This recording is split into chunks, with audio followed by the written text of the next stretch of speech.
اس میں زبان کا لڑکھڑا جانا اور کہہ کچھ رہا تھا نکل کچھ اور گیا. اگلے کو موقع دینا چاہیے کہ آپ کیا کہنا چاہتے ہیں. ہمارے ہاں ہو یہ رہا ہے کہ کسی پر توہین کا جو ہے نا الزام لگا. اب ہوتا کیا ہے, میں ہوائی فائرنگ نہیں کر رہا, یہ ہوائی باتیں نہیں کر رہا. ہمارے ہاں اس قانون کا کیسا غلط استعمال ہو رہا ہے. اصل میں خود نہیں اندر گئے نا, کسی دن تم پہ الزام لگے کسی تمہاری غلطی جو تم جان کر نہیں کر رہے ہو, اور خود اندر ہوگے تو پھر تمہیں احساس ہوگا کہ یہ ہو کیا رہا ہے مارکیٹ میں. مفتی طارق مسعود کے بیانات کے لیے مفتی صاحب کے آفیشیل چینل مفتی طارق مسعود سپیچز کو سبسکرائب کریں. توہین رسالت کی سزا پاکستان میں کیا ہے؟ قتل ہے نا. تو جرم بڑا ہے, سزا بھی کیا ہے؟ بڑی ہے. تو اس کے لیے بھی قانون یہ ہونا چاہیے کہ ثبوت بھی اور شک و شبہے سے بالکل بالاتر, دو ٹوک اور واضح لفظوں میں توہین ہونی چاہیے جس کا کوئی دوسرا مطلب نہ بنتا ہو. اس میں زبان کا لڑکھڑا جانا اور کہہ کچھ رہا تھا نکل کچھ اور گیا, اگلے کو موقع دینا چاہیے کہ آپ کیا کہنا چاہتے ہیں. اور اگر ہم سپریم کورٹ قانون میں یہ اناؤنس کر دے, یہ فیصلے کے وقت سنا دے کہ اتنے سارے شبہات پیدا ہو گئے ہیں جن شبہات کی وجہ سے جرم ثابت نہیں ہو رہی, تو آپ سپریم کورٹ کی کو چیلنج نہیں کر سکتے.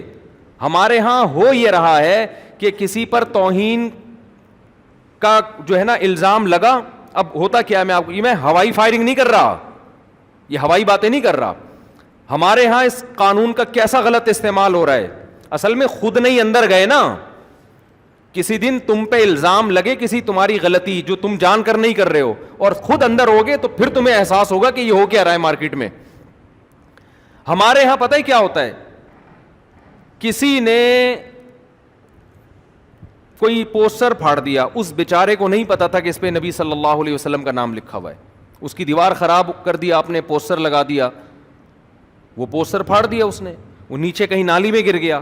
آپ کو ویسے ہی انتقام لینے کا شوق تھا, کوئی مسئلہ چل رہا تھا آپ کا اس کے ساتھ, یا آپ نے اس کو, وہ غیر مسلم ہے, آپ نے اس کو ورغلایا, اس کو ٹارچر کیا, اس کے مذہب کو برا بلا کہا, اس کے بڑوں کو آپ نے برا بلا کہہ کے اتنا ٹارچر کیا کہ اس کی زبان سے بھی کوئی لفظ آپ کے خلاف یا اسلام کے خلاف نکل گیا. آپ نے فوراً بندوں کو جمع کیا, دیکھو یہ نبی کو ایسے کہہ رہا ہے, دیکھو اس نے قرآن کی توہین کی ہے, دیکھو اس نے یہ کیا ہے. لوگ یہ نہیں دیکھتے کہ اس نے کہا بھی ہے کہ نہیں, ہو سکتا ہے نہیں کیا اس نے. ایک لوگوں کا جم غفیر اکٹھا ہو جائے گا اور جائیں گے تھانے رپورٹ کرانے کے لیے. اتنے لوگ اس میں, آج ہر آدمی سمجھتا ہے آج مجھے عشق رسول کو ثابت کرنے کا اللہ نے موقع دیا ہے.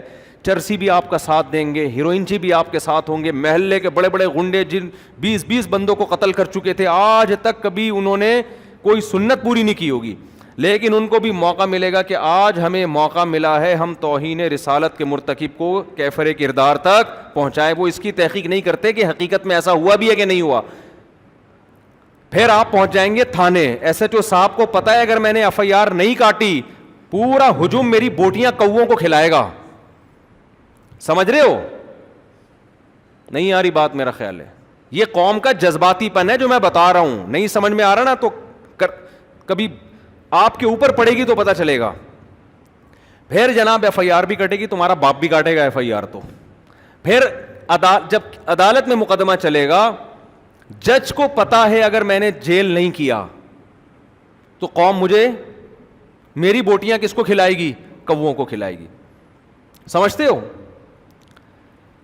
اور ادھر سے جو وکیل ہوگا نا, جو اس کی طرف سے وکیل ہے جس پر فرد جرم لگی ہے, اس کو پتا ہے کہ اگر میں نے اس کا زیادہ دفاع کیا تو میری بوٹیاں کس کو کھلائی جائیں گی؟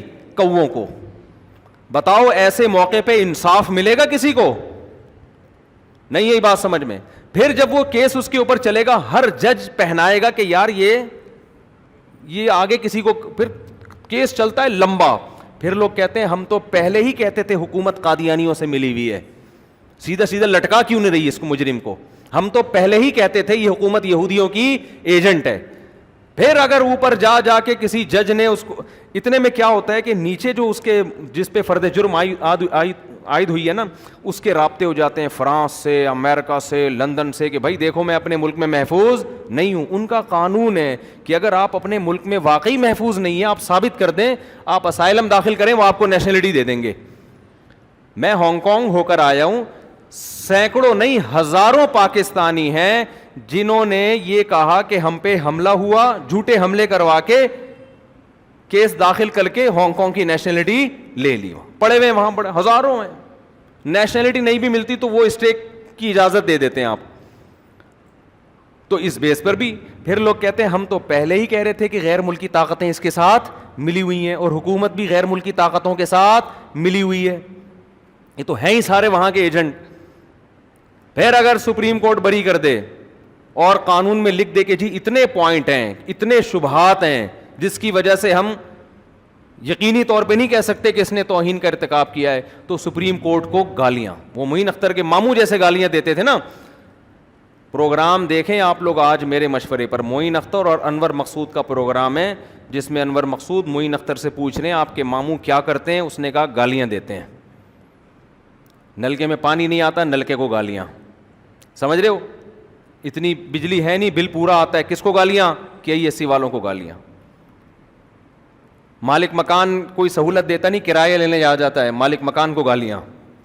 جب کرایہ نہیں دیتے تو پولیس کو بلاتے ہیں, پولیس کے ایسے ایسے پارٹس کو گالیاں کہ پولیس والے کہتے ہیں ہم نے یہ پارٹس کا نام کبھی سنا بھی نہیں ہے. صحیح ہے. تو وہی کام ہمارے ہاں عوام کر رہی ہوتی ہے. تو قوم میں جذباتی پن کچھ ضرورت سے زیادہ ہے, میچور نہیں ہے ہماری قوم. مذہب کا غلط استعمال کر کر کے آپ اپنے اوپر پابندیاں ملک میں لگاؤ گے. پاکستان ابھی گرے لسٹ میں ہے, اور یہی حرکتیں تھوڑے دن اور چلیں تو بلیک لسٹ میں آ جائے گا. پھر جب تمہیں کھانے کو روٹی نہیں ملے گی, پہننے کو کپڑا نہیں ملے گا, گالیاں دو گے اپنے حکمرانوں کو. وہ تو ویسے ہی دیتے رہتے ہو, مجھے کوئی اس پر اعتراض نہیں ہے.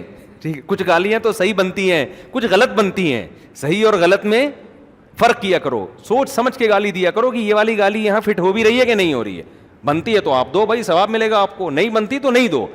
ہر چیز میں ہم لوگ کیا کرتے ہیں, جس کو ہم نے غلط کہہ دیا تو اب ہر اس کے کام میں غلطی تلاش کرنی ہے. جس کو صحیح کہہ دیا اس کے ہر غلط کام کو بھی صحیح قرار دینے کی کوشش کرنی ہے. حکمران بہت سارے کام غلط کرتے ہیں لیکن کچھ صحیح بھی کر رہے ہوتے ہیں. ہماری قوم کی عادت کیا ہے, اگر آپ اپوزیشن میں, اس کے صحیح کو بھی آپ نے غلط کہنے کا ٹھیکہ لیا ہوا ہے, اور اپنے والے کے ہر صحیح کام کو بھی, ہر غلط کام کو بھی آپ نے صحیح کہنے کا ٹھیکہ لیا ہوا ہے. یہ ہو رہا ہے مارکیٹ میں.